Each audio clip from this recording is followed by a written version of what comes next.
Well, that's that. Oh, I can't tell you what it does to me, Mother. Music like that. It's like a bubble bursting here. Give me music, give me song. Seems to have cast its spell over Leonard, too. Leonard, dear, it's over. The wonderful music is all over, darling. Oh, my goodness. Already? Seems like we only got here yesterday. Matter of fact, I was just getting used to it. I believe if a man puts his heart into it, he can train himself to sleep through the most beautiful singing in the world.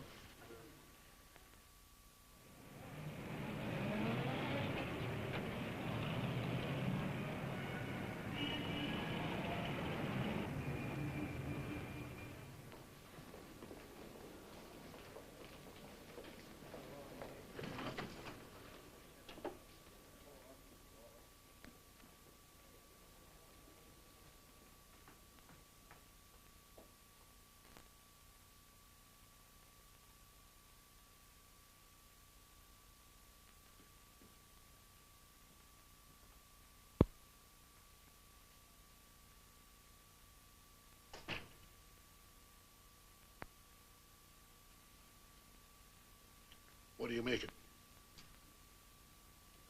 Just 20 seconds.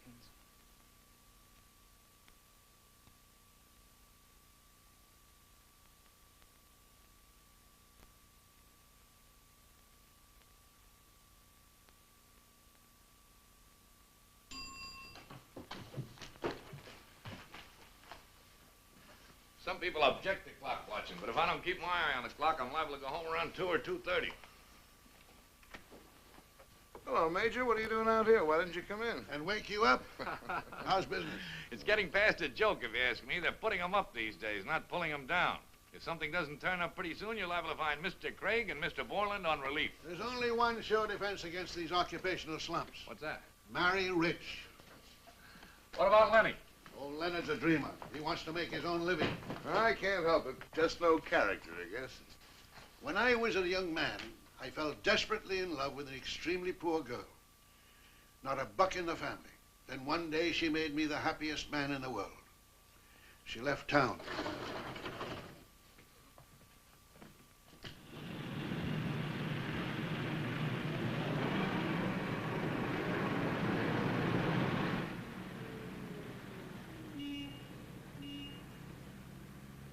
What's the matter, Major? Leonard, I've got bad news for you. How's that? I'm afraid your wife is getting ready to sing again. Oh, no, not a chance, Major. I spotted it last night during the second act. There was a certain maniacal glint in Doris's eye that sent a cold shiver down my spine. You're dreaming.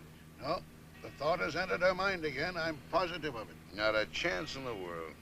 I'm afraid you've forgotten the history of this family, my boy. In 1860, Doris's grandmother ran away from home and went on the concert stage in Richmond, Virginia. The result, as you know, was the Civil War. Doris's mother rented a hall annually for 27 years and sang in it practically alone. And then Doris, my own flesh and blood. The first time I heard my daughter's voice raised in song, I went straight to my club and locked myself in a room for 5 days without food or drink. Without food, anyway. Well, that's all over for Doris now, Major. We settled that 5 years ago. I'm sure she's forgotten all about the whole idea of a career. In one way or another, I've been associated with 3 generations of frustrated sopranos, and it's my conclusion they never forget. Well, it was her decision. I never tried to influence her. She gave up singing, and I gave up a friend in Central Park South. If I were you, my boy, I'd keep my eye on things. And at the first sign of one of those me's, I'd strike like a tiger. Don't worry, I will. Tell me, why didn't you want her to go on with it? Well, I have my reasons. Her mother was no good either. You got time for one drink anyway. It's early yet. I'll need it all right. Leonard, ever since last night, I've had a certain sense of doom hanging over me. Doom? A feeling of ghostly horror.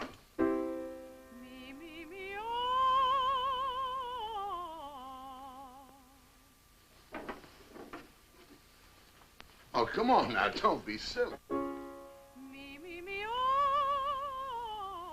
Remember, my boy, like a veritable tiger. Just leave it to me. You may still be in time, you know. There's no need to worry until she stands up straight like Katharine Hepburn, looks down her nose at you and says, do you realize, if it hadn't been for you, I might have been one of the finest singers in the country today? When you hit that one, my boy, you might as well turn in your card, because you're a dead duck. We'll see about that. Goodbye, my boy.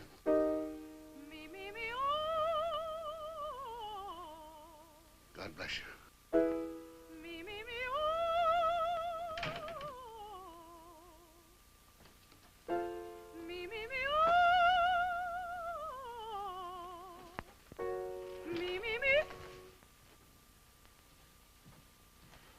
Oh, you're home early, darling.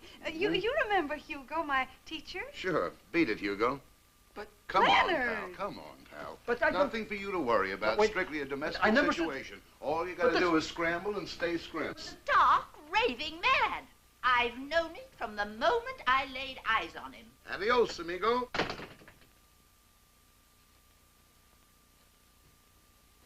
May I ask? Come on, Ma. You're next. Speak to this monster at once. Leonard, Time you were banging on home anyway. You know, you're too old to be running around New York after dark. are you out of your mind? No. Get the police, dear, at once. All you have to do is keep your nose clean. Just keep it out of my business, and we'll all get along like sweethearts. Can you remember that? You loony. Good night, Ma. I'll thank you not to call me Ma.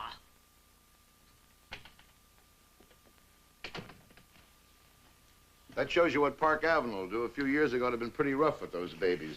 You didn't do so badly as it was. Badly. I thought I treated them like a mother. Why must you persist in being such a mug? Now, listen. It was bad enough with Hugo, but to manhandle my own mother. But listen, Doris. And stop starting everything you say with listen. Well, all right then, but listen. Do you realize what Hugo told me? No, but I bet it was something good and nutty. That if it hadn't been for you, I might be a very great singer today. Maybe one of the finest in the whole country. No. Yes. I might have had a career, maybe a brilliant career, if it hadn't been for your bullheadedness. You're kidding. No. And that I still have the voice. I can still sing. He said so himself this very afternoon. All right, then go ahead and sing. I'm going to. Sing till you're blue in the face, but there's one thing you're not going to do. And what praise that? Make a fool of yourself in public. Make a fool of myself. You heard me.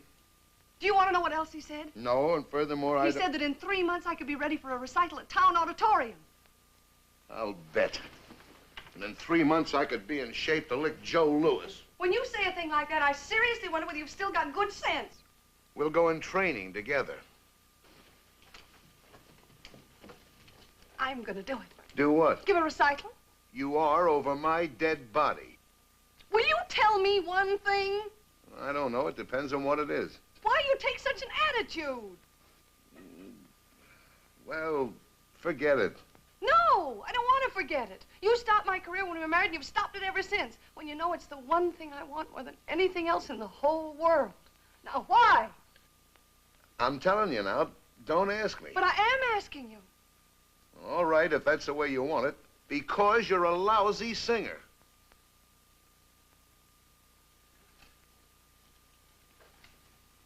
Lousy.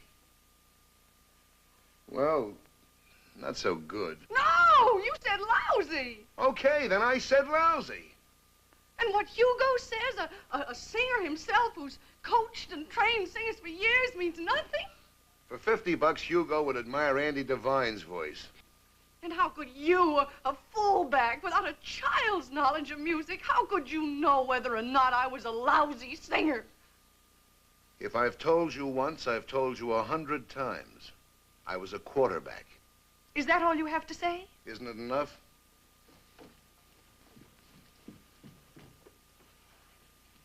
No, my darling, not nearly enough.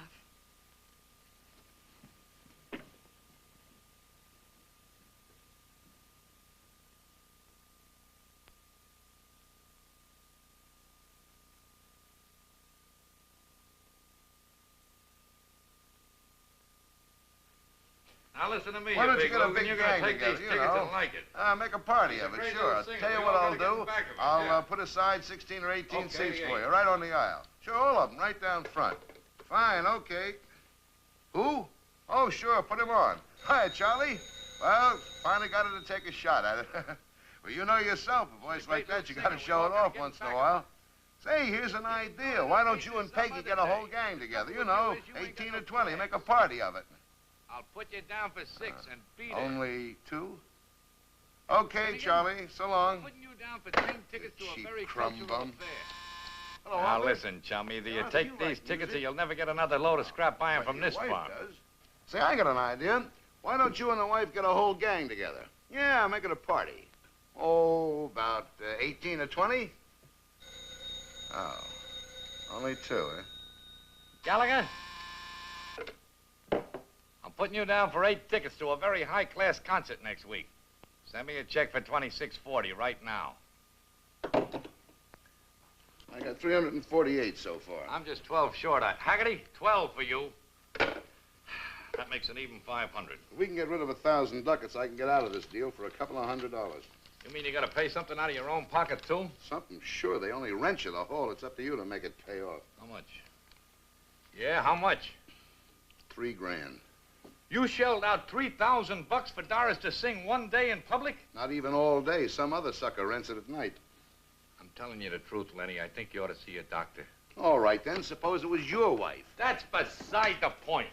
Mrs. Craig couldn't sing Hush-A-Bye Baby at a drunk party. Well, it's a good investment. How do you figure that? Well, it's a psychological proposition. Kid like Doris with the talent, she's got to have a chance to lay it on the line. It's what they call fulfillment. She's got this stuff inside her, you see, and it's got to come out. Once it's out, it's all over, and she feels fine again. Otherwise, she gets neurotic, and you never get another day's peace as long as you live. I got to go check on some ads. One other little question, if you don't mind. In connection with this little investment, have you mentioned to her lately about the no business we're doing? No. You don't think it's pertinent? Well, you know how it is. That family's so used to dough it might upset her, and I don't want to get her nervous unless I can't help it. Okay, Lenny. See you later. No clients today, I take it? Well, one man came by, but I didn't think you wanted to see him. Why not? Well, what he wanted to see you about pulling down his sister-in-law's garage. You mean a garage around the house? Yes, sir. I told him you and Mr. Craig were pretty busy, but he said he was going to come back anyway. How do you like that? The firm that pulls down the municipal building, they want us to pull down a one-car garage. Tell him to tell his sister-in-law to do it herself. Yes, sir. Garage, for Pete's sake.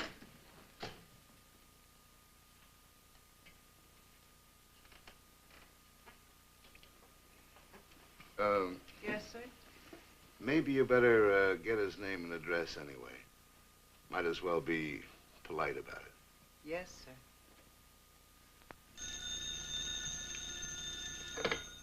Hello? No, this ain't Mildred. You got the wrong number, Mac. Hey, wait, just a minute. You like music, Mac? You like to hear some very high-class singing next Thursday? This dame is a regular warbler, a blue jay. Listen, fella.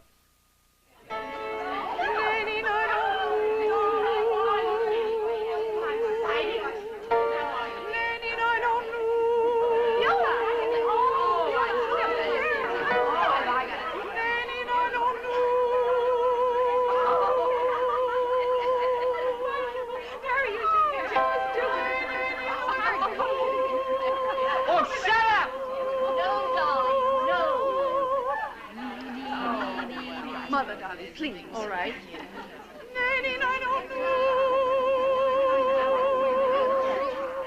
I want to get the number Mr. Rudolph Hertz. They say it's unlisted. Oh, he lives somewhere near Gramercy Park. You'll call me? Thank you.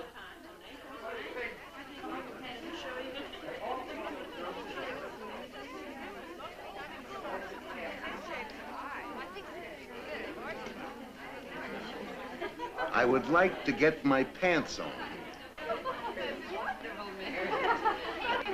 It's quite safe now, madam. Oh, yes. I can breathe in it now. Thank you very much. It's lovely. Au revoir, madame. Oh, Au plaisir. merci beaucoup.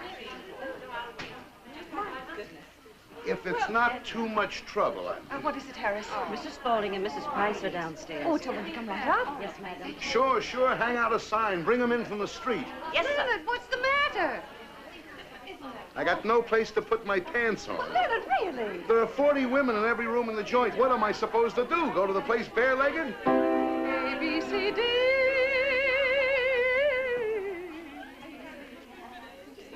A, B, C, D.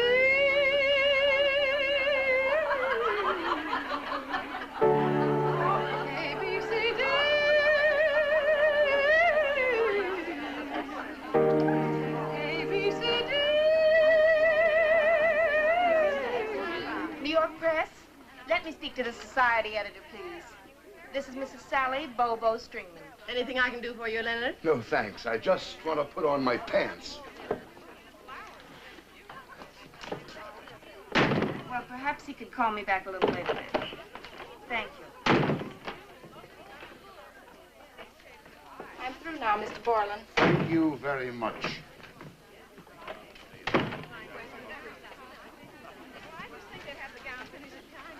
Have you got nothing better to do than go skulking around there? I'm not going to leave this building until I get my pants on. Vulgar, vulgar, vulgar. Mother, darling, I've got to talk to you.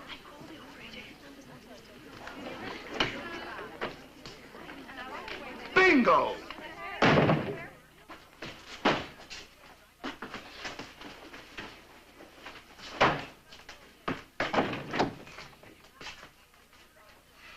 Oh, but this is dreadful. He's got to come. I want him there more than anybody else in the world. Where's Leonard? In the bathroom. Oh, Harris, would you go and get Mr. Borland's coat? Thank you. Excuse me, Beulah. Leonard! Oh, but darling, it's terribly important. Coming up. Darling, something perfectly terrible has happened. What? Louise Bronson got Rudolph Hertz to promise to come to my recital and give me a review, and now it turns out she's told him the wrong day. Who's Rudolph Hertz? Only the most famous music critic in New York City. Oh, he's got to come to the recital. A good review from him would mean simply everything. Well, call him, get him on the phone, and tell him today's the day. The number's private, unlisted. No, Leonard, there's only one thing to do. You'll have to go over there yourself. Oh, now, wait a Oh, minute. Leonard, please. But, darling, I can't go busting in on some joker I never even heard of. Leonard, don't upset me before my concert. You mustn't. I want Rudolph Hertz to be there so I can get a good review. But, honey, will you listen? Please don't say anything. Listen. No, no, no, no. No, no, no, no, no, no, no. No, no, no, no, no, no, no. No, no, no, no, no, no, no. No, no, no, no, no, no, no. No, no, no, no, no, no, no. Add nothing. Absolutely nothing. We must have listened to 150 baritones. Everyone we could find in New York. And not one of them over 5'10". Could any of them sing, did you notice? Several. Like angels. But, Rudolph, what's happening to the race? Is it shrinking up? Are there no more big men left in New York? This gentleman... You, Mr. Hertz? Yes? What is it? What do you want? My name's Borland, Leonard Borland. Well? Louise Bronson told my wife you'd come to see her today. Come to see your wife? That's it. Well, I'm sure it would be quite a pleasure and all that, but I must say that I am not accustomed to this sort of unconventionality. Oh, what I meant was come see her sing. She's on at the town auditorium this afternoon, and she said, well, Louise Bronson said that you said... That, of course, is out of the question. Why is it? Because I have not time for that sort of thing. I cannot go to every amateur recital that is held in the town auditorium. I would have time for nothing else. But Louise Bronson said that you said that... Now, who do you think is running my department? Me or Mrs. Bronson? Now, Rudolph. Oh, this is ridiculous. A man pushing his way in here. Just a minute, Pappy. Nobody pushed their way in here. I rang the bell, I asked for you, and I was led into this room. Then you can lead yourself right out again. Carl! And you won't come here? Of course not. This way, please. Okay, Pappy, forget it. I gave you a polite invitation, and you gave me an impolite answer. Keep your paws off me. Now I'm going to tell you something. Sure, she's an amateur. They all were once, weren't they? They had to get started, didn't they? Well, maybe she'll do all right, too, but it won't do you any good, Buster, because I don't want you around ever. I wouldn't even let you hear her now, and if ever you write one word about her, good or bad, I'll come around here and I'll pull your hair out. Understand? Sorry, ladies. Good for him. You deserved it. Oh, I certainly like that. You were very rude to a poor man who's just got himself all stuck up in some kind of fly paper. What a nice tall boy like that needs is a little sympathy.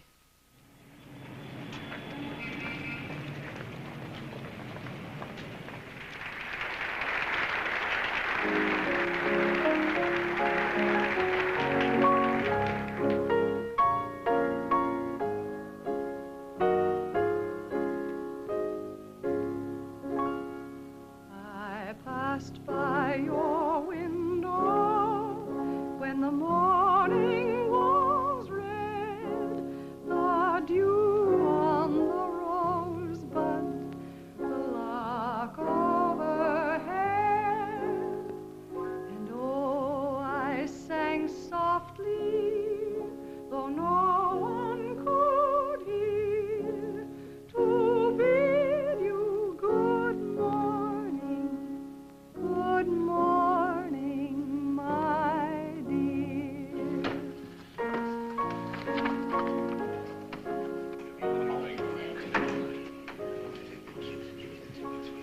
I passed by your window in the cool of the night. The lilies were watching, so still and so white. And oh, I sang softly, though no one could hear, to bid you good morning, my dear. Look who's sitting at the end of the row. Carver. Who? Cecil Carver. By your window when the morning was red, the dew on the rosebud, the lark overhead, and oh, I sang softly, though no one could hear, to bid you good morning. Good morning, my... Where are you going? We've got to catch a train. We'll get you next one.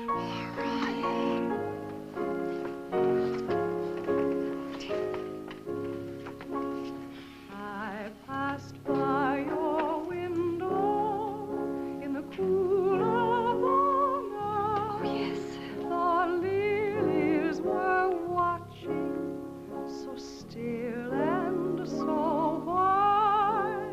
And oh, I sang softly, though no one was near. Good night, and God bless you. God bless you, my dear.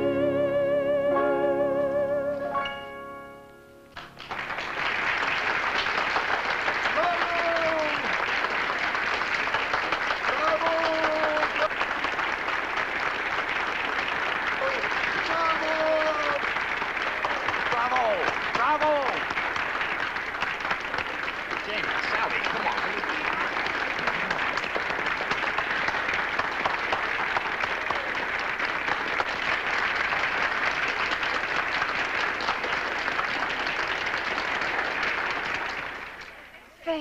Thank you so much. And in that fraction of an instant, I felt something here. And I knew that I was right, exactly right. And after that, I never had another moment's fear. Oh, it was wonderful, darling, just wonderful. I've just never heard anything like it. And who do you think was in the audience? Who? Cecil Carver. Cecil Carver. Yes, we all saw her. She looked just like her pictures. She was simply listening like mad. Gangway, girls, gangway for the stars. Oh, darling. Hey, you win, kid. You're the greatest thing since hash. Oh, darling. I take it all back, sweetheart. Every single word of it. I haven't seen anything like this since Charlie Jacobs died. Wonderful, wasn't it?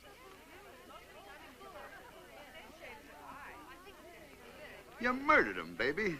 Perhaps you'll think twice next time. You bet your sweet life I will, Mater. I nearly busted my girdle out there. Now, how soon can we duck? I got a couple of bottles on ice at 21. We'll make a night of it, eh, baby? Not tonight, Leonard. We have work to do.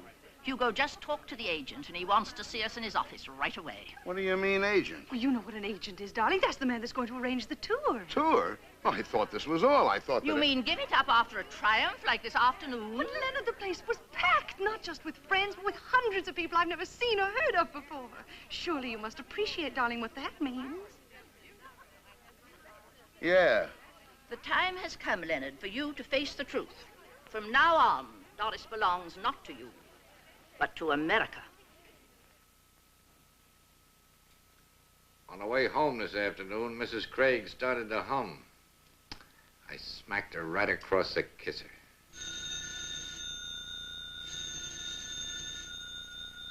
They'll go away. Maybe it's that guy about the garage.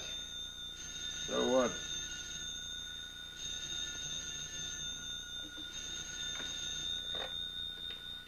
Hello?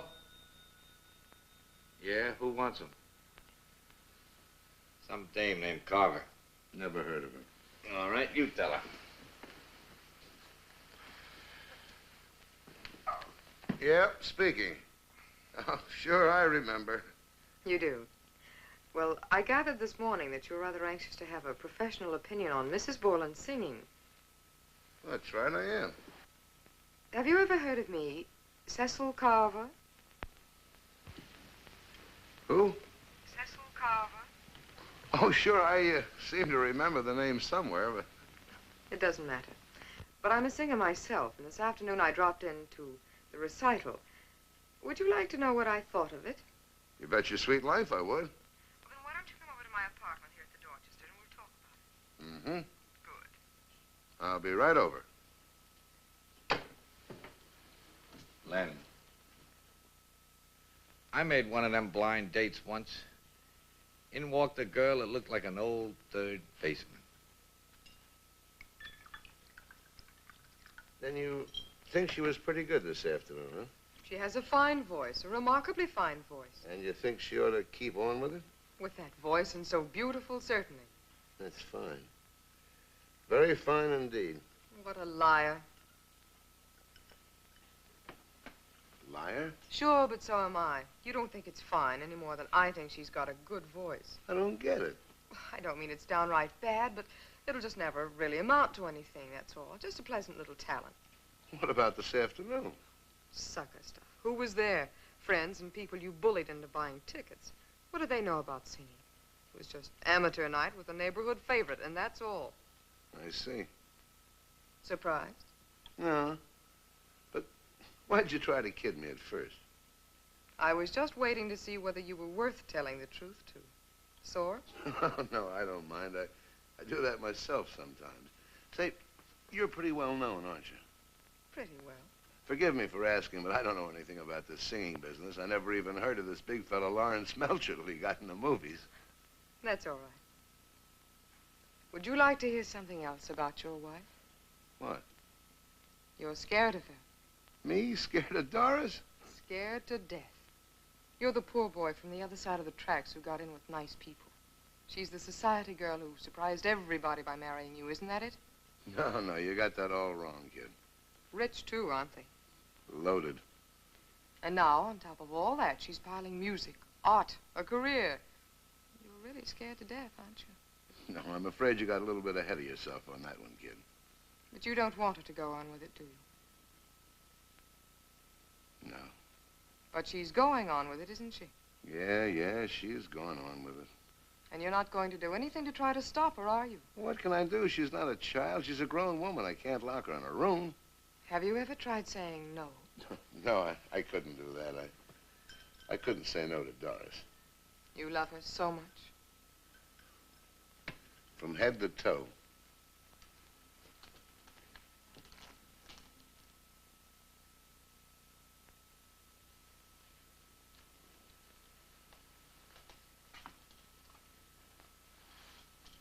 You're all right, Borland. I like you. I like you too, kid.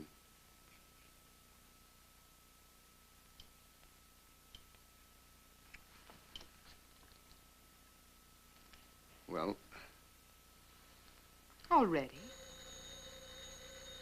I think I better. So long, kid.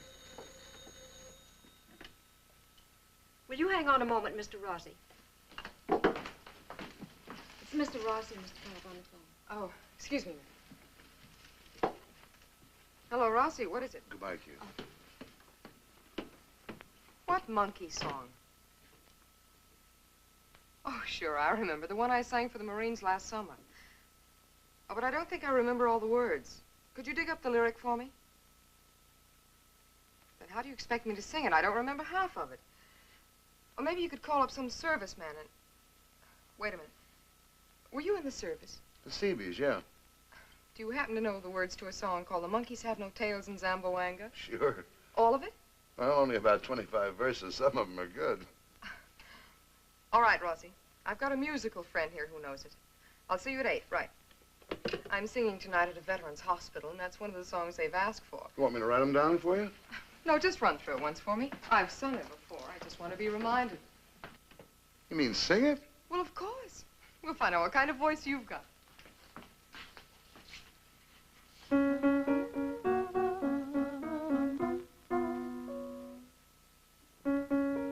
Well, come on.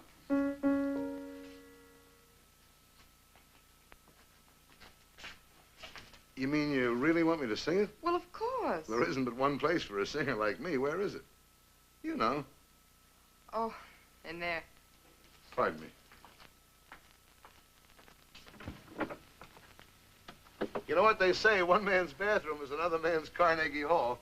Me, no, no, no, no, no, no, no. Testing. Oh, the monkeys have no tail.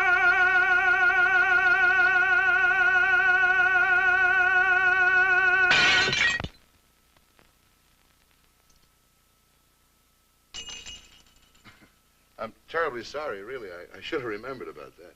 That's happened before. Well, now and then. I got a whole mirror once, busted it wide open. Well, you're not sore, are you? I can get you another one, you know. Never mind that. Try this. What? Sing it. What do you mean? Hit it. Listen, kid, the clowning's all over. Will you sing it? Okay, okay. No. No, no, no, not like that. Sock it like you did in there. All right. But just remember, this is your idea.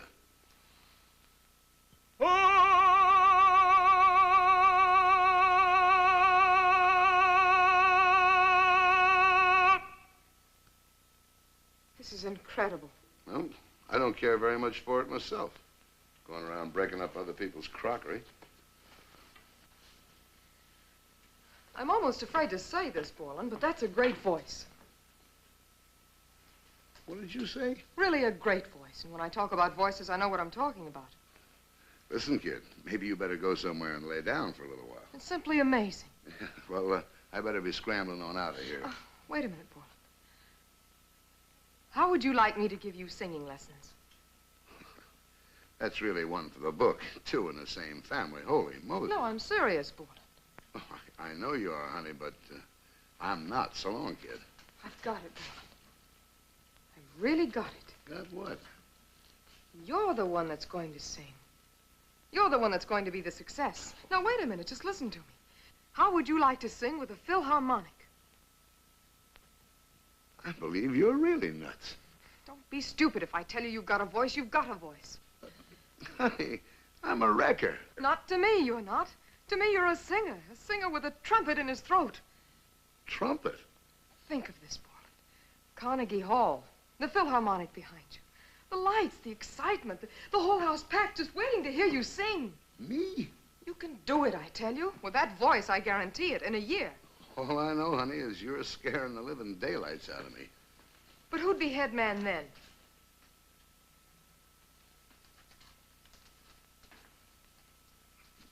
What do you mean? Where would all those advantages be then? With you on the stage and her in the audience. Well, that's about the cockeyedest idea I ever heard. We can do it, Borland. I promise you we can. What do you say? Are you on a level? You bet I am. Well, I'll tell you what I'll do. What? I'll call you tomorrow. You'll find the number in the phone book.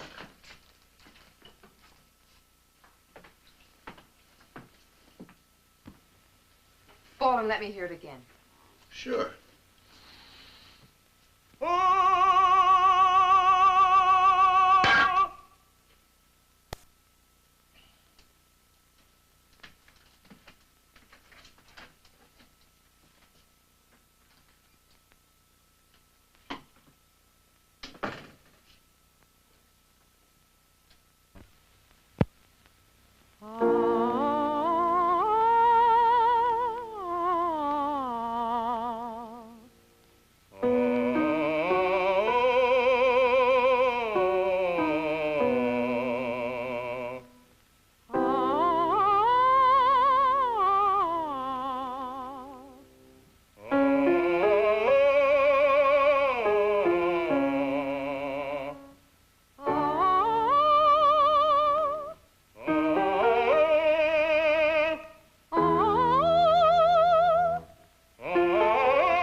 It's Mr. Murray of the New York Concert Bureau, Madame. Yes, thank you.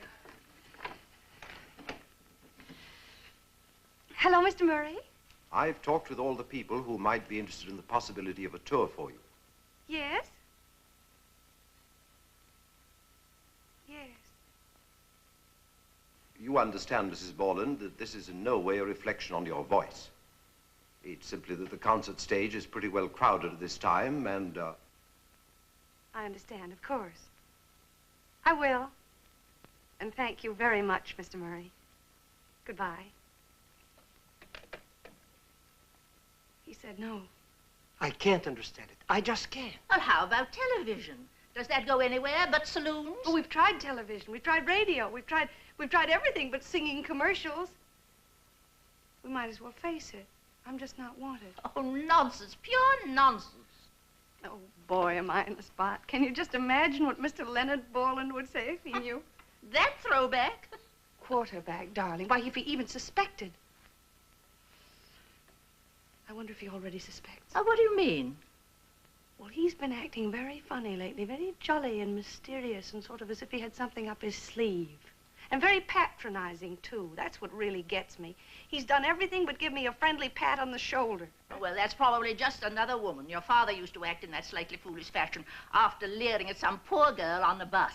I believe I can stand for another woman more easily than that pat on the back attitude of his.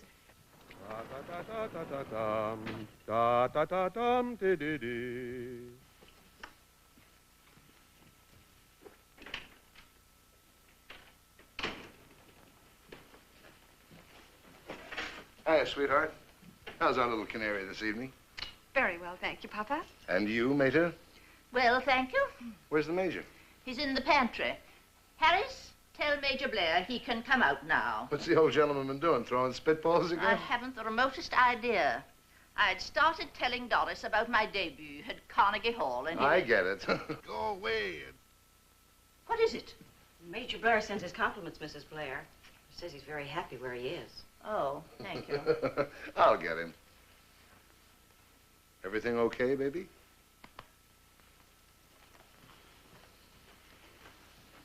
Did you see that? Yeah. I've got to do something, Mother. I've simply got to. I will not admit that Leonard was right about this thing. I'll sing for anybody, anywhere.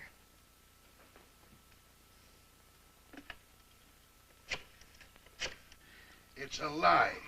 They sent me out of the room because they're plotting. They're up to their necks in cadenzas and key of F and all that sort of muck. No good will come of it, believe me. Now, don't you worry about me, Major. I got the whole situation licked anytime I'm ready to press the button. So forget it. You mean you've got a plan? A pip. Then use it, my boy. Use it immediately. As a matter of fact, I was hoping I wouldn't have to. It's quite a deal, and I'd rather not if I can get out of it any other way. Leonard, do you want, when you're my age, to have to sit in the pantry every time some cross-handed piano player comes in the room? Naturally not. Then use your plan. Use it without compunction. When you're dealing with musicians, my boy, show them no mercy.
Thank you very much. And now I take a great deal of pleasure in presenting a new American baritone making his first public appearance, Mr. Logan Bennett.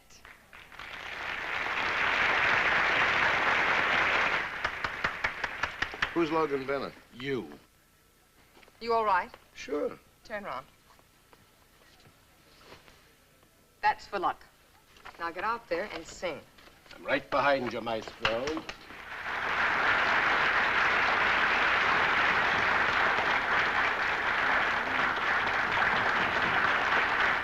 You better take a bow. What? Bow, stupid, bow. Oh, bow. Sure, sure.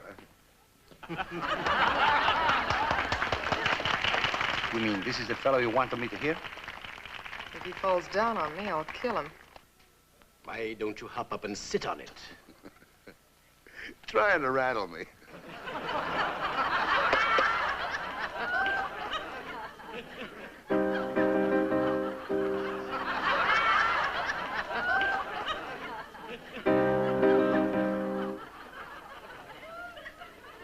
Just let me know when you're ready. Anytime you feel you're in the mood for it. Okay, hit it.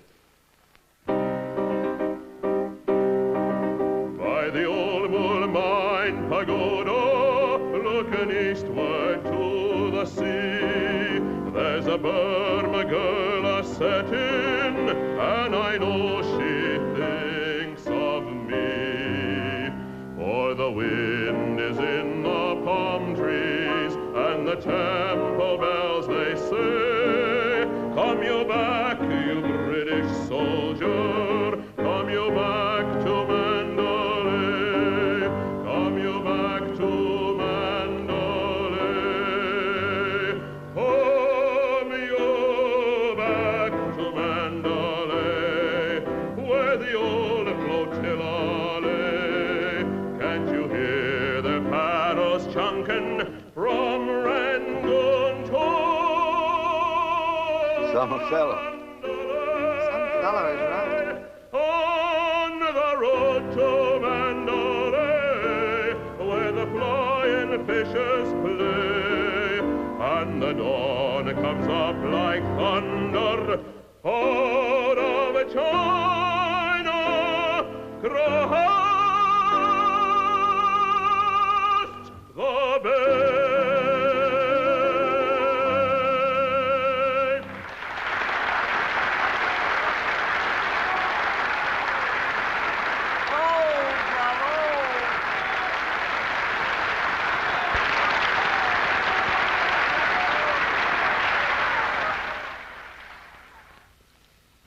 How call you so late, honey, but it's been a pretty busy day. Oh, that's all right, darling. I've been lying here hoping I'd hear from you. Did you get the contract? Well, not yet. As a matter of fact, to tell you the truth...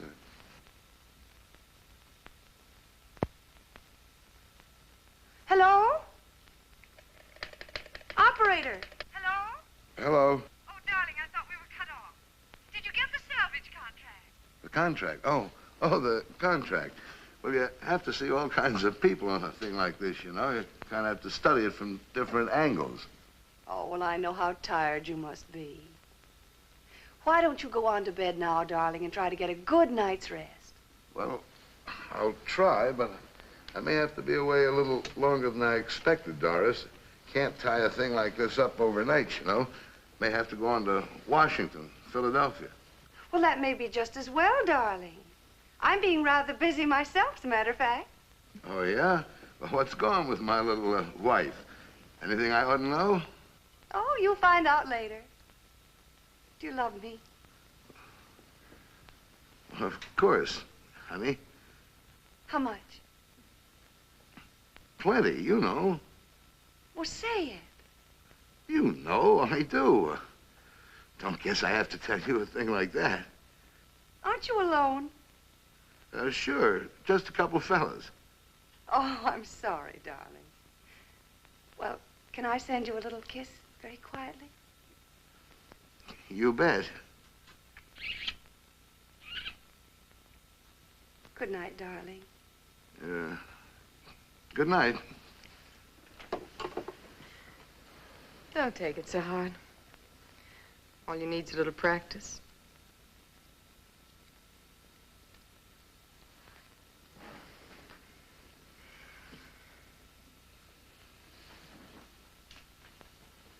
You don't have to go yet, do you? You bet your sweet life I do. Good night, Toots.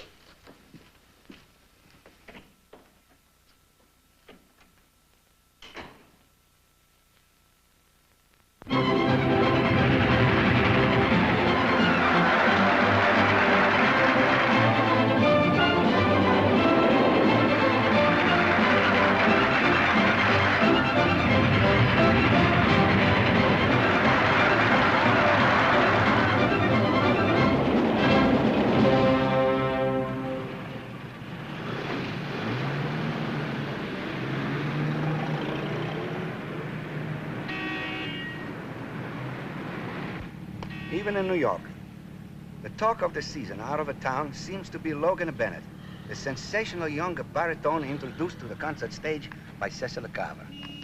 We can't miss. It's the hottest thing I ever had my hands on. All right, then what's the plan? What do you want me to do? First, we got just about 1 hour and 10 minutes to make the 20th century out of Grand Central. You think you can do it? Why not? All we got to do is drop by the apartment and pick up some more shirts. What about Doris? Doris? If she's there, I'll tell her I got to see a guy in Chicago about this contract. If she's not, I'll leave her a note. You're not going to change your mind, are you? Think I'm nuts? Because this is big stuff, you know. I got 7 bookings already, all the way to Denver. It's like a timetable of connections we got to make. I'll be there. Well, see, I tell you what to do. Why don't you drop at the door just to pick up my mail and stuff and then go on to Grand Central? I'll go along with Leonard by his place and see that he doesn't change his mind.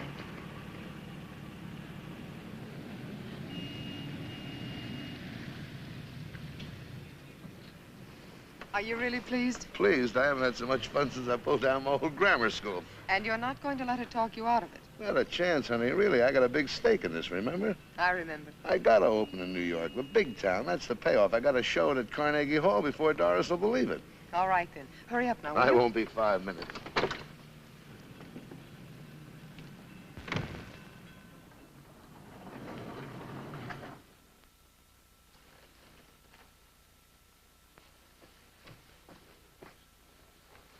Come on, will you?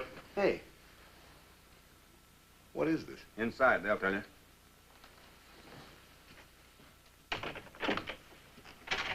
What is this? Mr. Borland? Yes, what is it? Dr. Walker's in with her now, Mr. Borland.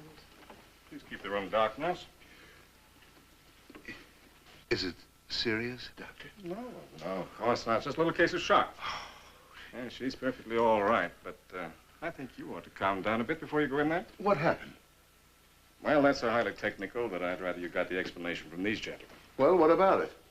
Ask him. Who are you? I am an artist personal representative. Well, come on. What about it? Well, I get Mrs. Borland a terrific deal, you see. A week at the Cathedral Movie Theater at $7.50. We give her a terrific build-up, you see. Social registrite, making personal appearance. Get on with the story, will you? Okay. We open today to a terrific house, see? And so what? Are you going on or not? So they give it a bird. The bird? I'll say this for it.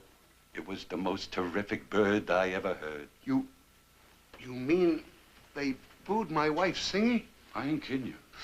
Oh, it was murder. They don't like that society build-up, you see, and she wasn't halfway through the first chorus, then boom, they let her have it. I begged her not to do it. I begged him not to ask her. She's not ready, and I know it. At $7.50 a week, anybody's ready. I'm sorry, Mac. I gotta slug somebody. Now, please, Mr. Borland, please. She's asking for him, Doctor. Okay. Sorry.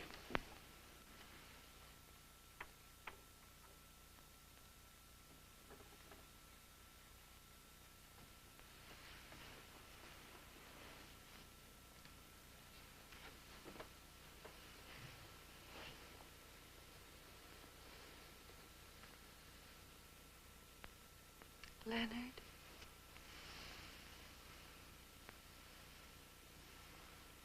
My poor little darling. Go on, say it. Little nut, why didn't you tell me? It was going to be a surprise. Those bird brains. Well, anyway, the truth's out at last. What do you mean? I'm no good. Who says so? You, for one. What do I know? A Monday matinee in a movie theater. What do they know? It's no use. I'm not kidding myself anymore. I just haven't got it. You're crazy. You've got everything. Sure. Everything but what it takes. Oh, my darling. I've been so rotten to you, and you've been so patient with me. How can I ever make it up to you? You just cut that out now. Anybody that says you can't sing is nuts. Absolutely nuts, honey. Oh, no. It's all over now. I'm an ex-singer. And all the big stars can breathe easily. Lily Pons, Dorothy Kirsten, Cecil Carver. Wouldn't you like to take a little nap? I can't. Oh, sure you can. Oh, darling, don't want to leave me. Come, sit up here. Leonard. But if you just took a little nap. I haven't time. I have to get up and get dressed in a few minutes. Holy Moses, you're not going back to that place again. Hardly. I have to get ready for the party. What party? Mother's cocktail party, celebrating my triumph. I can't miss that, can I? You are not going to any party today. Oh, but I've got to. It's for me. Mother's invited everybody in town, whether she knew them or not. I can't let all those people think I'm dying of mortification, can I? Your mother... Now, darling. Well, really, sometimes... Kiss me. Oh. Oh, just for a few minutes. It's so sweet to be back in your arms again.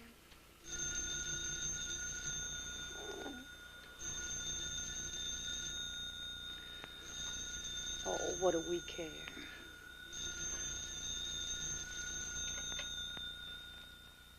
Not in.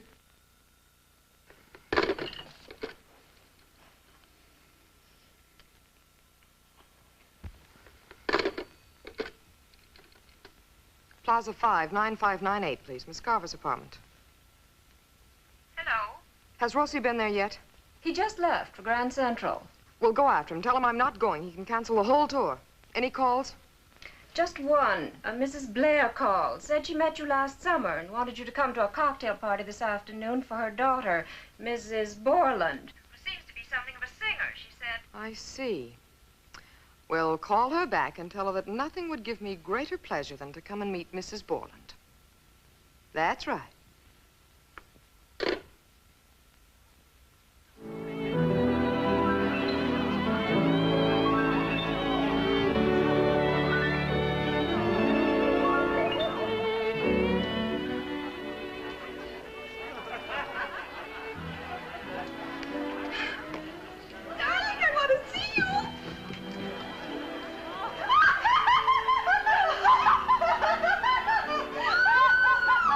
Dublin. Yes, sir. Will you announce us, please, Miss Cecil Carver and Mr. Wilkins? Miss Carver, Mr. Wilkins, madam. How do you do, Miss Carver? How good of you to come. Mrs. Blair, it was very nice of you to remember me. And I do so want to meet Mrs. Borland. If you'll excuse me, Oh, wouldn't you like to meet some of our guests? I would rather be shot from a cannon. Can't believe it. Oh, but I'm not exaggerating. They booed me. Boo! Just like that. Oh, no. Oh, yes. Doris, dear, here is Cecil Carver. How do you do? Hello. Doris had the most wonderful debut this afternoon, and she's so modest about it. Darling, it's no use. The papers have the story. I shouldn't let that bother me if I were you. In Milan, they threw broccoli at me. And you kept on? Of course I did. Why not? This is Mr. Borland. How do you do, Mr. Borland? How do you do?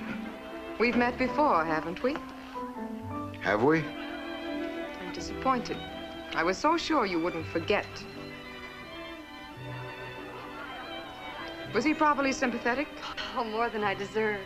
He seems understanding. Oh, don't let's waste any time on Leonard. Come along, my dear. Now, I want you to meet the distinguished guest, Cecil Carver. Leonard? What in the world was she talking about? She must be nuts. I think I'll catch me a quick one at the bar. Doris, tell us more about this afternoon.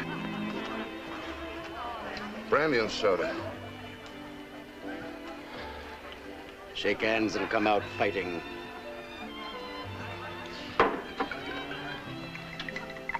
Dear me, but you're nervous. I'm not nervous, but I don't think you ought to be here. But why not? It looks funny. But where do you think I should be, dear? Still waiting in that car? I'm terribly sorry about that. Really, Poor little man, he's so mixed up with his women. Now listen, Cecil. What? Smile, be casual. You're being so grim, everybody will notice. Wonderful.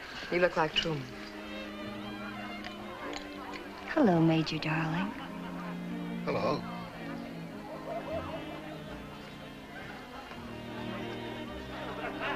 Triple it.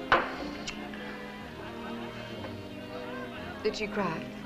It was a pretty tough thing to have to go through. And what did you do? Take her in your arms and kiss away the tears and just fess up to everything? No, I didn't tell her a thing. But why not? It was all over, wasn't it?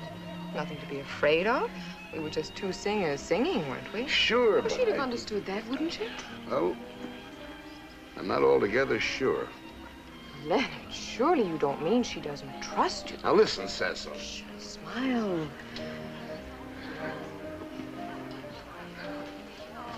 Somebody said she was going to sing. Here is your accompanist. Oh, do you think we can get Miss Carver to sing for us? Not unless you're prepared to drop a hat. Thank you. Leonard, don't you realize she's making a fool of you again? How?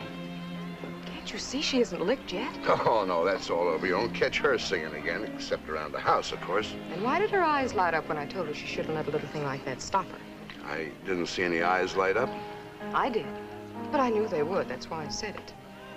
Leonard, if you quit now, if you don't show her up the way we planned, you'll be right back where you started, on the other side of the railroad tracks. No, I'm telling you, it's all over. You want me to prove it isn't? Now, wait a minute. You want me to show you how easy it would be to revive Mrs. Leonard Borland's singing career? Do you? Another. Is Leonard boring you, my dear? Quite the contrary. We were just wondering if we could persuade you to honor us with one little song. If you'll excuse me. Not so much water this time.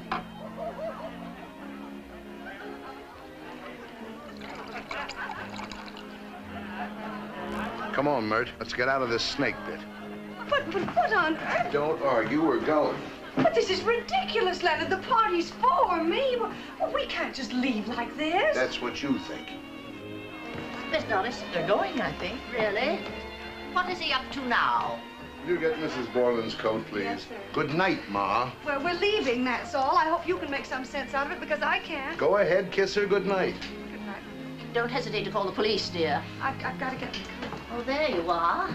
Going already? Just as I was about to sing?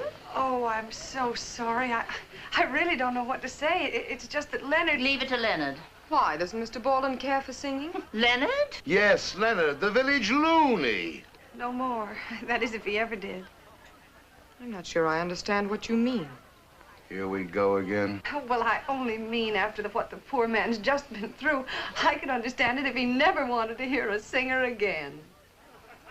So you lied to me, Leonard. Lied? What do you mean? You lied. You told me you told her nothing. Lied about what? I'm terribly sorry. Just a minute. Now listen, Doris. Pittsburgh, Washington, Baltimore. Now listen, I tell you. No! Don't give me that foolish story again. I read the musical news. I know Miss Carver's been on a tour. Mrs. Borland, I can assure you I mean nothing whatever to your husband. What do you take me for, a fool? Well, we saw quite a bit of each other, that's true. We could hardly help that since we were singing together.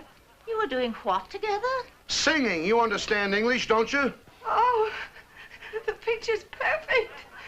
Leonard! Leonard singing! Leonard of all people! Well, maybe he'll sing for us now. Something he sang with Miss Carver. Why don't you, Leonard?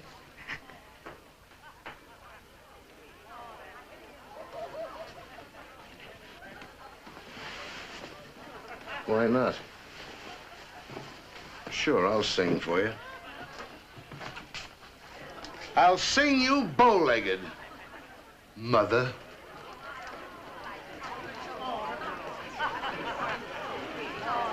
Will you play for me, pal? Are you kidding? Leonard Borland is going to sing. Yes, yes, my son-in-law. He's going to sing. My son-in-law, Leonard Borland, is going to sing. Yes. Oh. Now be quiet, everybody, please. Now be quiet. Shh. I have a surprise for you this evening, the most wonderful surprise. It seems we have with us one of the world's greatest undiscovered singers, Mr. Leonard Borland. Very funny thing. I thought for a moment she said Leonard was going to sing. Hit me again. What are you going to sing? Trees? He's going to sing trees. Trees. A titter swept through the room as I sat down at the piano. On this occasion, Maestro, you may regard me as a member of your team. What'll it be? The bull. Hit it.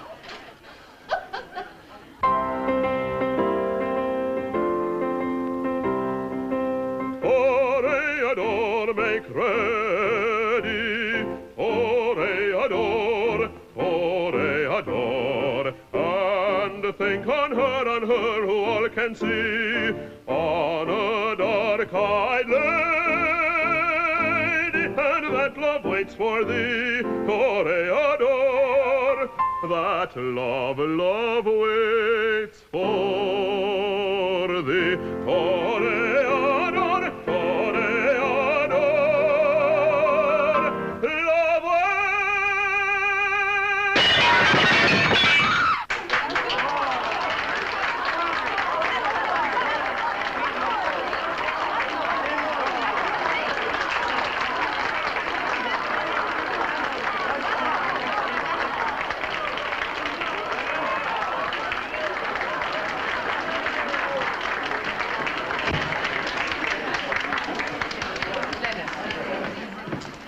Leonard, you were magnificent. You really were magnificent. Forget it.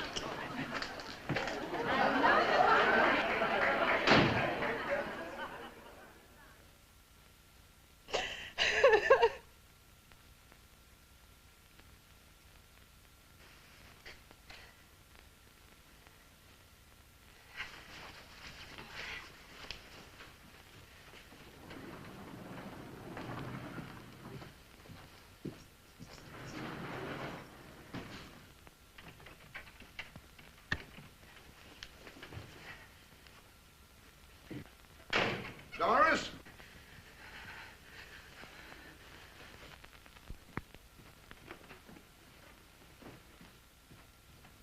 Doris?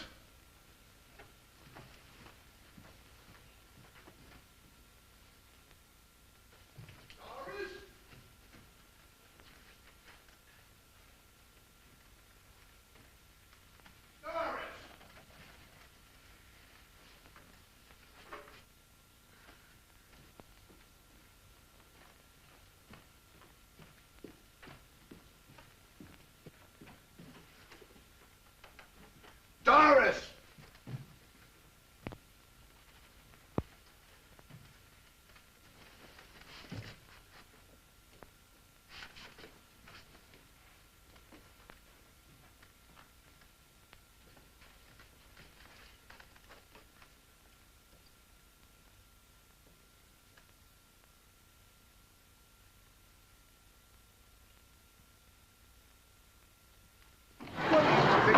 Oh!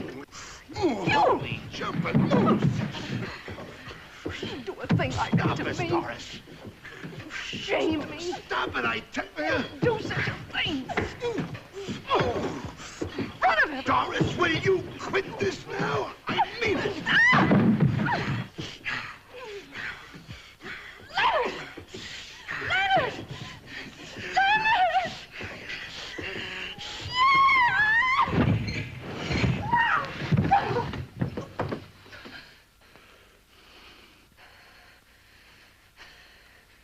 Get out. Don't worry, I'm getting. And don't ever come back!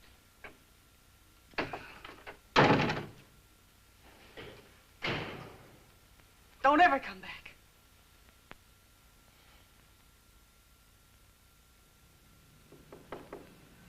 Mr. Borland.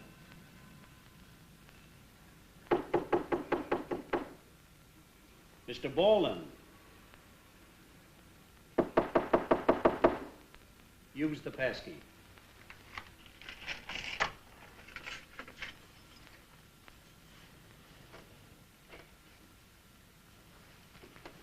Good morning, Mr. Borland. Oh. I say good morning. Morning. It's about this check, Mr. Borland.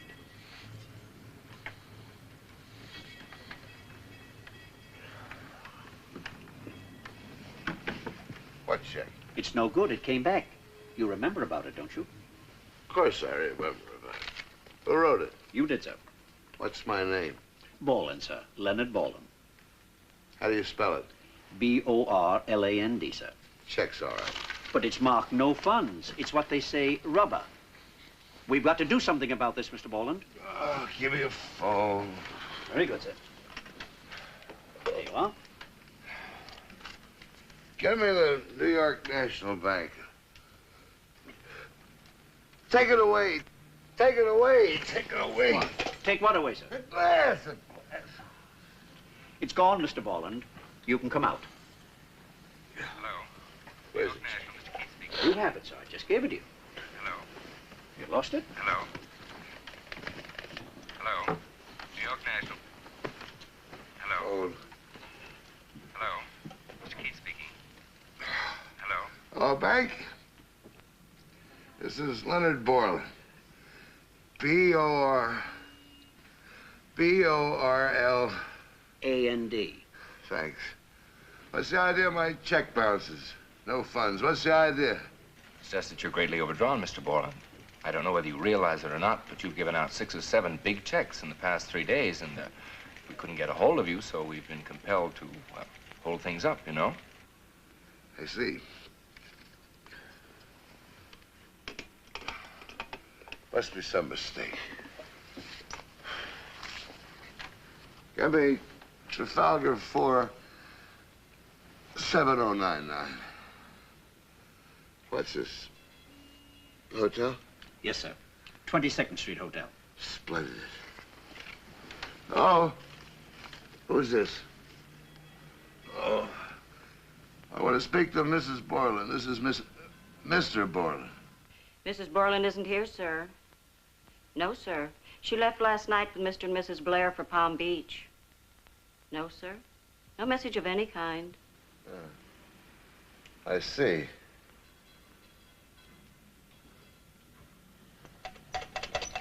Get me Cortland 71598. How long have I been here? 4 days, since Monday night. Very provoking. Yes, sir. Hello. Oh, Carol. Let me talk to Mr. Craig. What? Yes, sir. Mr. Craig went fishing yesterday. We couldn't find you anywhere, and... Didn't he say where he was going fishing? No, sir. He just said, to you know where with you and left. But a lot of people have been calling. Someone named Rosie's called about 20 times and... Never mind, Rosie. How much money you got on you?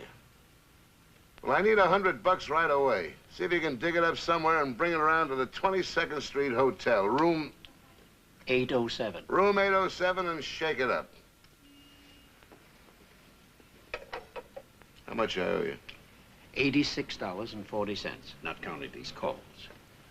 One day you were on champagne, exclusively. All right, I'll fix it. I'll have to ask you not to try to leave the room until it's all settled. Okay, pal.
Hello? Rosie? Oh, Rossi. Hello, Rossi. How are you? Fine. How is the old baritone? Okay. I just had a blast on it, and 40 hogs ran out in 22nd Street. Then you ready to sing again, eh? Sing? You think I'm nuts? That was my farewell tour, pal. From now on, I'm doing all my singing in powder rooms. Sure, that's all over. But how would you like to sing the opera now? Opera? Hey, you better watch out, kid. They'll be around for you with a wet sheet. No, on the level. Popular price opera. You know Trovatore, don't you?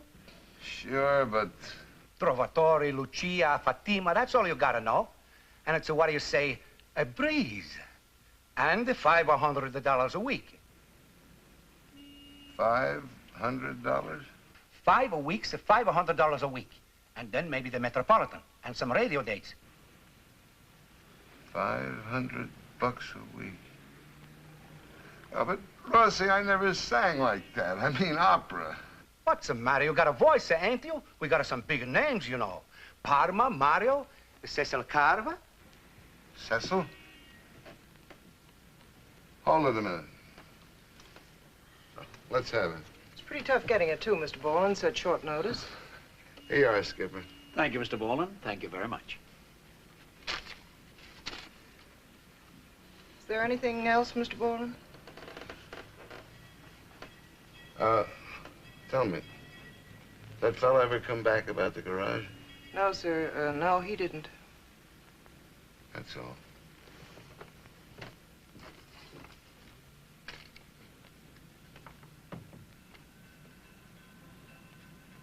Hello, Rossi? Well, I tell you, I seem to be in a little situation here financially. And if you'll hang a net across the front of the stage, I guess it's all right to take a chance.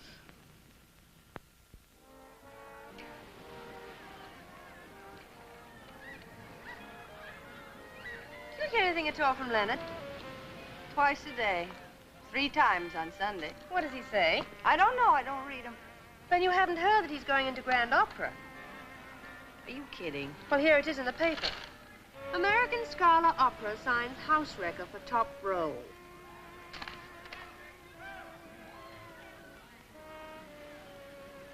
Leonard Borland, contractor, will sing Suleiman in l'amore di Fatima. Leonard in opera? That I got to see. Where are you going? To make my reservations, of course. You mean to say you go all the way back to New York just for that? To see Leonard as Suleiman, I would walk all the way to New York through chewing gum.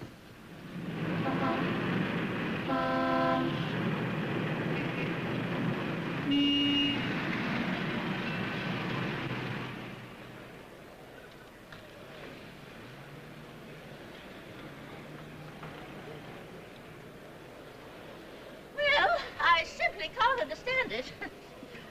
Can you imagine Suleiman being sung by a football drawback? Quarterback, Mother. Are you excited? And what about the Major? Leonard has always seemed like a son to me, Mrs. Dawson. A fine, clean-cut, upstanding American businessman. To find him all mixed up with music and musicians has been naturally a severe shock. But I've no intention of passing judgment on him until I've heard his side of the story. Well, there's only one explanation for Leonard being in opera, and that is that everybody connected with him must be absolutely demented. I expect he'll find opera a little more difficult than concert singing. I hope so, of course. It's one thing simply to sing. It's quite another to sing and act at the same time. Well, let's not give way to despair yet. Perhaps he won't be any good. Sit down, Father. Of course.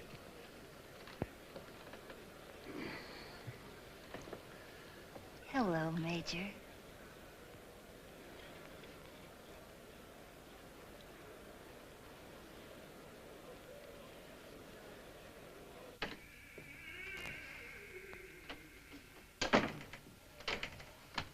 I think you'd better have a word or two with Mr. Borland, Miss Carver.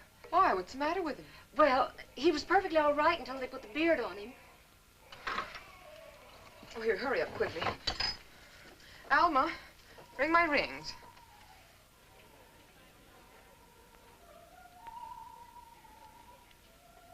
Holy jumping Moses. Un momento. Per piacere, vedi se il mio make-up sta bene. Vengo subito, adesso sono occupatissimo. Signor Borland, you look wonderful. I look like a big goat. No, signor, you look magnifico. Such a tall, such a big, such a strong, like a lion. And bare-legged.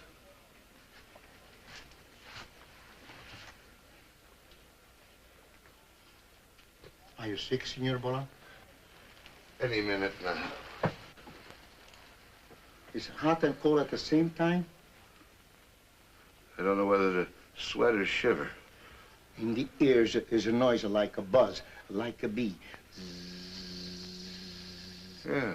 And the stomach, she's turning over and over and over. Please. Look at me. How do I look?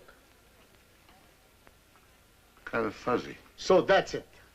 You need un calmante per I nervi. I do? Un tonico per darvi un po' di coraggio. You think I ought to call a doctor? No, signor Borland. No, doctor.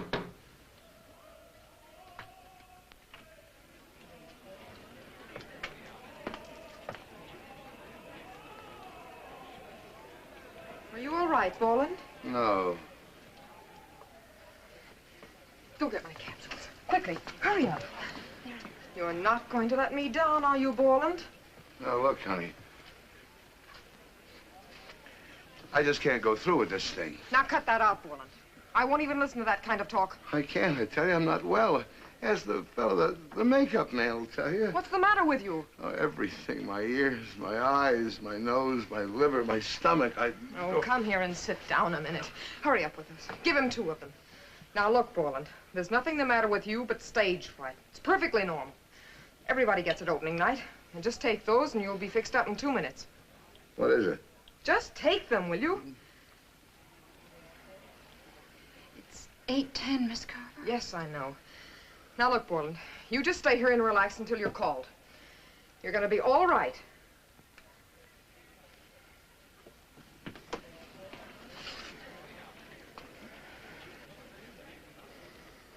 What ails our muscular songbird? A little stage fright, that's all. Say something to him, will you? With pleasure, Majesty.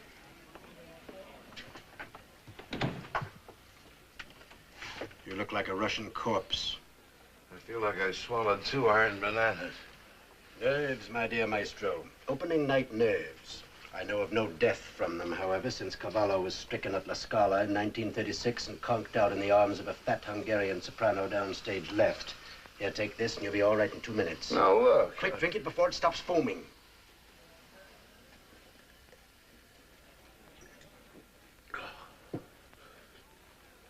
Holy Moses. Good.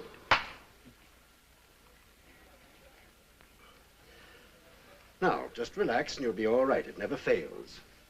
But fail or not fail, I shall expect you on stage on cue. And with that one kindly thought, I leave you. Oh, excuse me. Take care of this tower of jello. Si, senor.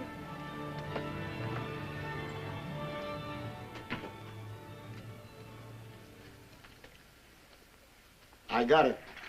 It's Vocate Tata. I steal it from Signora Mascagna's room. Everybody takes Vocate Tata for the nerves. This will fix you up in 2 minutes. Oh, now, wait a minute. Wait a minute. Oh, please. You must have it. You must have it. I already feel like a mix master. Please, Signor Borland, this is no time for joking. Drink it.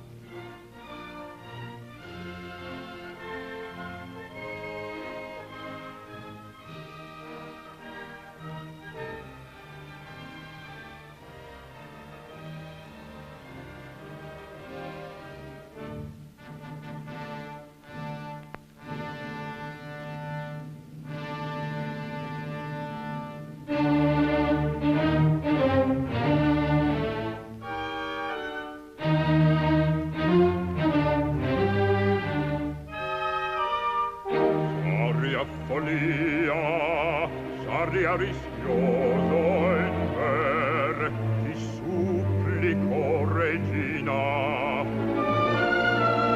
E lascia il prigioniero alla mercé degli armati.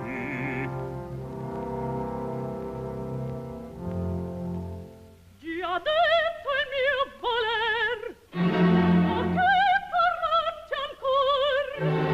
Si fate prigionieri in mia presenza. Egli un villano, un barbaro ignorante, un essere che Bermuda, April the 18th, 1928.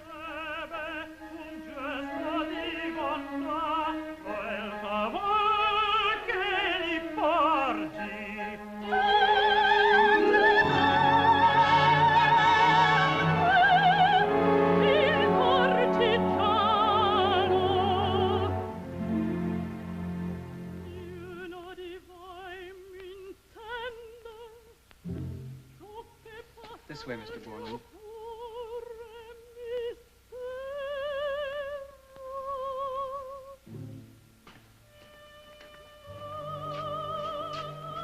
This way, Mr. Borland.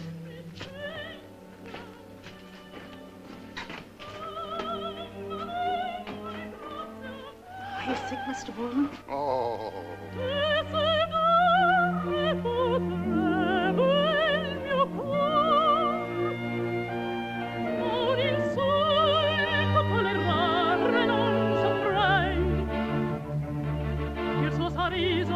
Quando mi vide, m'offese. How do you feel? You feeling all right? No, No. Sure you do. You feel fine. You got a big job tonight. I feel like a sick cat. No, Mr. Borland. You gotta pull yourself together. Come on. Well, come on.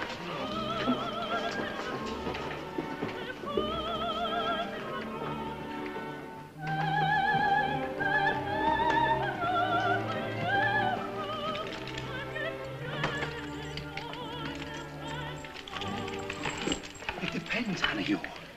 You're the star. No, I won't do it. I won't do it. I won't do it.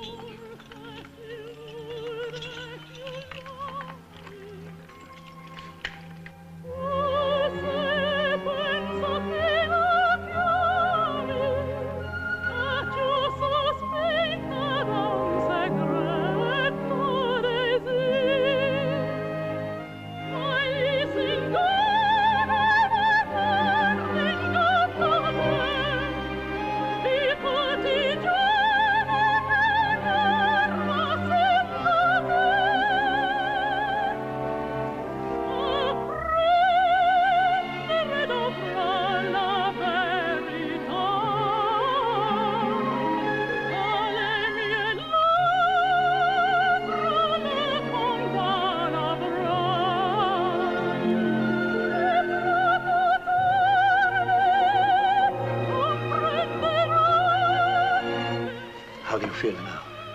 Excuse me, but I think I'm going to be sick. You can't do that, Mr. Borland. You haven't got the time.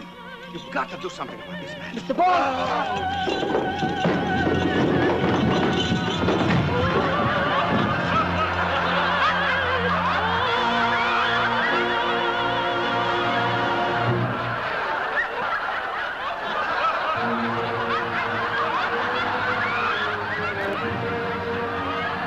Pardon me.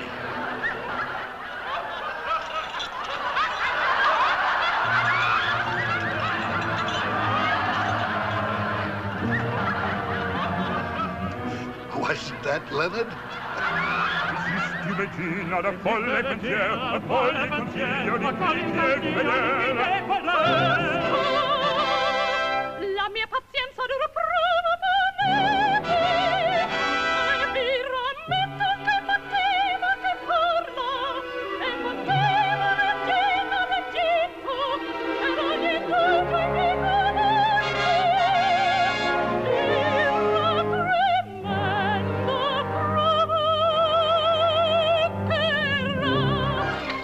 How do you feel now? Oh, just awful. No, Mr. Borland, you gotta pull yourself together. I can't. I tell you, I just fell down 5,000 steps. Now, just wait a minute. Now, take it easy. Mr. Borland, I've got something here that'll fix you up in 2 minutes. Oh, now, look. Here, Mr. Borland. Hold his head back. Now, we're all with you. Hold his head back. Hold it. What did you give him? Just aromatic spirits of ammonia.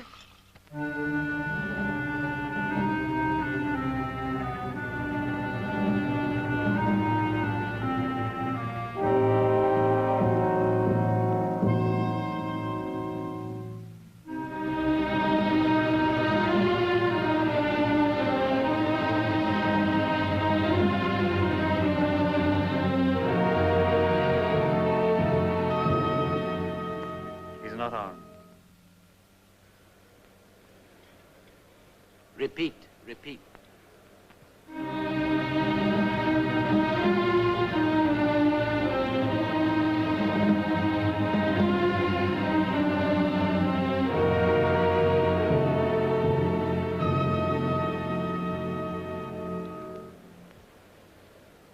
Repeat again.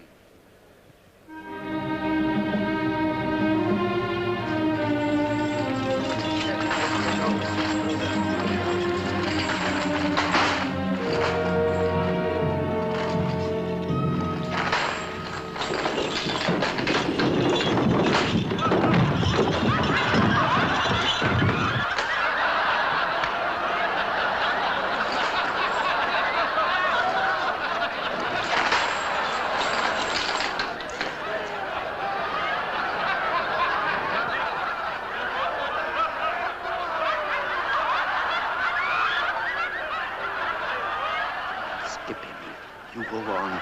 Parla. Parla.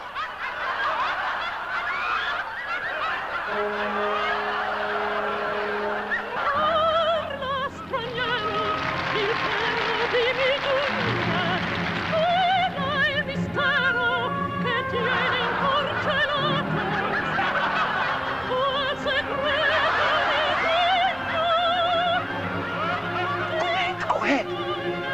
and pick it up. Egli non parlerà, è un traditore. Salve Fatimbo.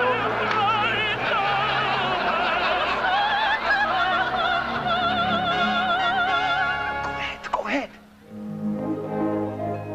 Io volevo vederti e perciò t'ho chiamato. Salve Fatimbo.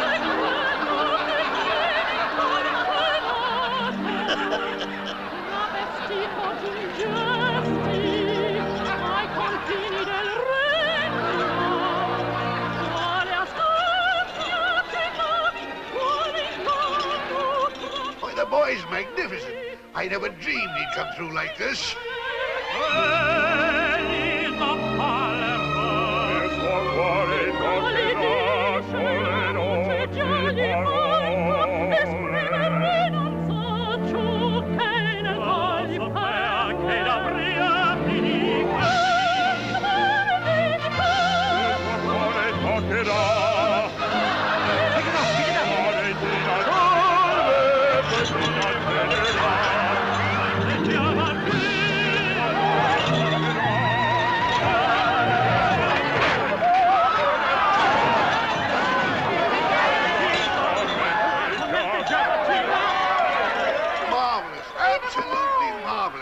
It's the first time in my whole life I've ever really enjoyed opera.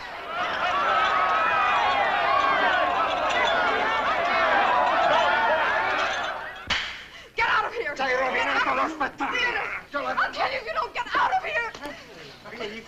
Come on, we have to say something to them. They're carrying out the seats. Well, come on then. Questo ci va bene. Dovresti anche dopo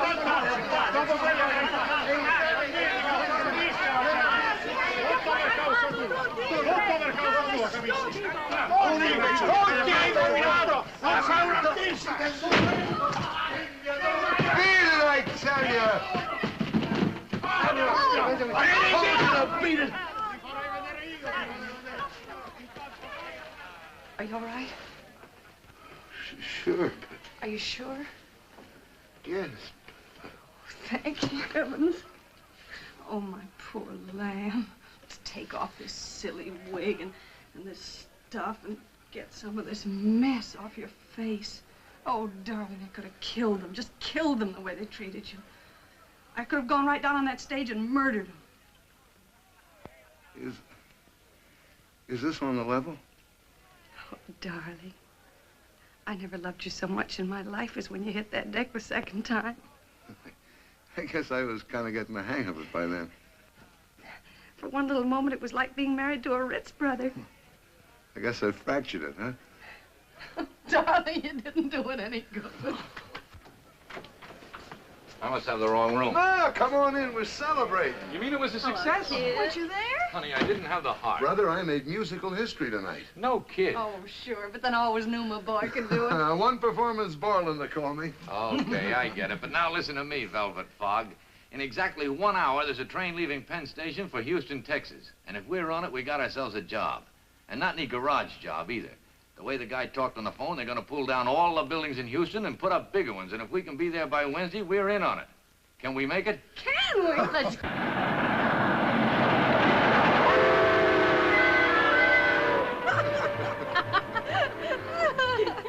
Remember that song, darling? Beyond the blue horizon waits a beautiful day. Goodbye to things that bore me. Joy is waiting for me. I see a new horizon. My life has only begun.